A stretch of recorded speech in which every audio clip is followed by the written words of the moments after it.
While many believe that Lord Vishnu is self existent, but do you know where and how Lord Vishnu was truly born? The Shiva Purana reveals an astonishing truth.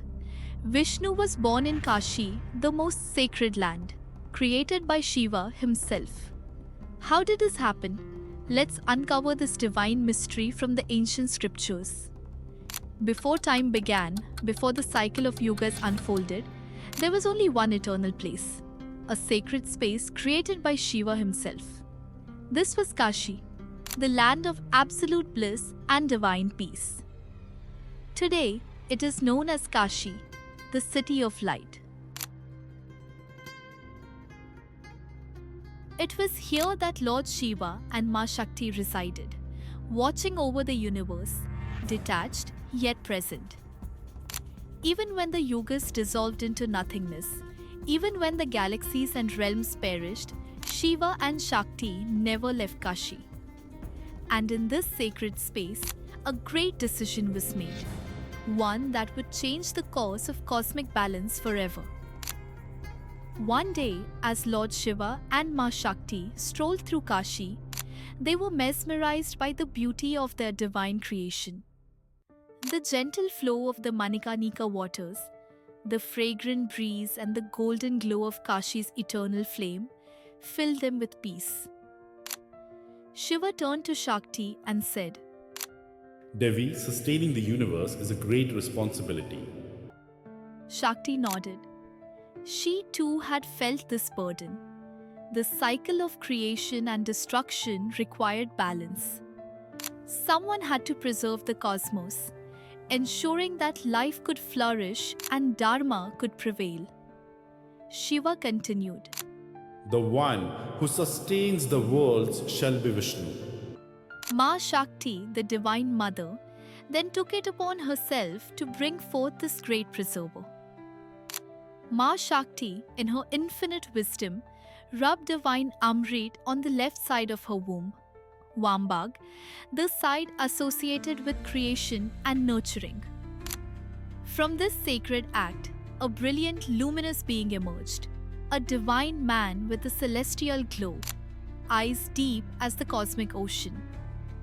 This being, still unaware of his purpose, looked towards Shiva and Shakti with folded hands and asked, O Mother, O Father, who am I? Lord Shiva, with his infinite grace, replied. You are Vishnu, the preserver of the universe. He then continued, Through deep meditation and penance, you shall realize your true self. Though Vishnu was born, his journey of self-discovery had just begun. Obeying his divine creators, Vishnu sat in deep meditation. His mind dissolved into the cosmic vibrations of the universe, seeking his own truth. Ages passed, yugas unfolded. Through intense dhyana, Vishnu finally realized his divine purpose: to preserve Dharma, to uphold balance, to ensure that creation flourishes in harmony. As he awakened from his meditation, his form transformed, his skin turned the deep blue of the infinite sky. His hands bore the conch, discus, mace, and lotus, symbols of preservation and divine authority.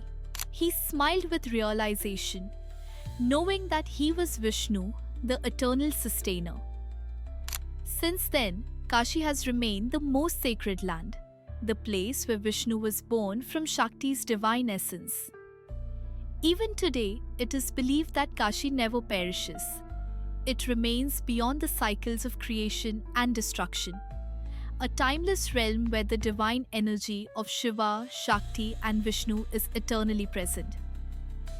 Thus, the story of Vishnu's birth is not just a myth, it is a spiritual truth, revealing that even the greatest must embark on a journey of self-realization. Even Vishnu, the preserver, had to meditate upon his own nature to truly awaken. This sacred tale from the Shiva Purana reveals profound wisdom. Self-realization is a journey. Even Vishnu had to meditate to understand his role. We too must seek within ourselves to realize our purpose. Kashi is beyond time. The birthplace of Vishnu is not bound by destruction. It remains the eternal city of divine consciousness. Balance is divine. Shiva and Shakti, through their wisdom, created Vishnu to uphold the cosmic order, showing us that great power comes with great responsibility. So, now that you know this divine secret of Lord Vishnu's birth, tell us, did you know that Kashi is Vishnu's birthplace? What do you think about the balance between Shiva, Vishnu, and Shakti? Share your thoughts in the comments. And if you love exploring the mysteries of the Puranas, don't forget to like, share, and subscribe to Spiritualism Today.